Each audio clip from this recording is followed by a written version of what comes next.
গত বছরের শেষ দিকে রাশিয়ার এক ভয়ঙ্কর ক্ষেপণাস্ত্র ইউক্রেনের নিপ্র শহরে পরীক্ষামূলক হামলার মাধ্যমে প্রকাশ্যে আসে, যার নাম ওরেশানিক। তা এতটাই শক্তিশালী যে ইউক্রেনীয় কর্মকর্তারা একে আন্তঃমহাদেশীয় ব্যালিস্টিক ক্ষেপণাস্ত্রের বৈশিষ্ট্য সম্পন্ন বলে দাবি করেছিলেন। এবার ইউরোপীয় ইউনিয়ন ও ন্যাটোর সীমান্তে প্রথমবারের মতো পরমাণু অস্ত্র বহনে সক্ষম সেই ওরেশানিক ক্ষেপণাস্ত্র ব্যবহারের মহড়ায় অংশ নিচ্ছে বেলারুশ।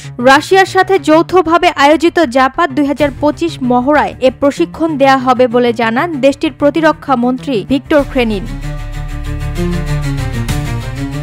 মূলত দেশটির প্রতিরক্ষা ব্যবস্থা শক্তিশালী করতেই এ মহড়া শুরু হচ্ছে। 10 গুণ বেশি গতিতে অগ্রসর হতে পারে এবং 6টি ওয়ারহেড বহন করতে সক্ষম। এটি বিনা বাধায় 3000 কিলোমিটার পর্যন্ত অতিক্রম করতে পারে। রাশিয়ার দাবি, এটি আধুনিক ক্ষেপণাস্ত্র প্রতিরক্ষা ব্যবস্থা ভেদ করতে পারবে।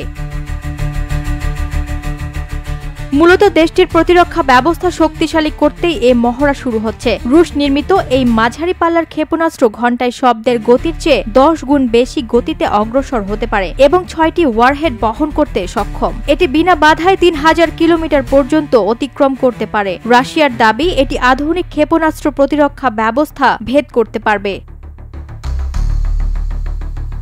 এদিকে পোল্যান্ড, ইউক্রেন ও বাল্টিক দেশগুলো ইতোমধ্যেই বেলারুশের এই সামরিক তৎপরতা নিয়ে উদ্বেগ জানিয়েছে। তবে মিনস্কো বলছে, সীমান্ত পরিস্থিতি দেখে চুপ থাকা সম্ভব নয়।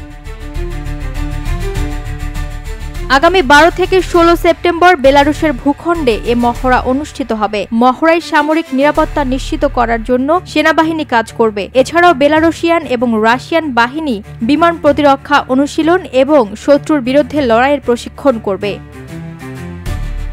ওয়াহিদা প্রান্তি, স্বদেশ প্রতিদিন।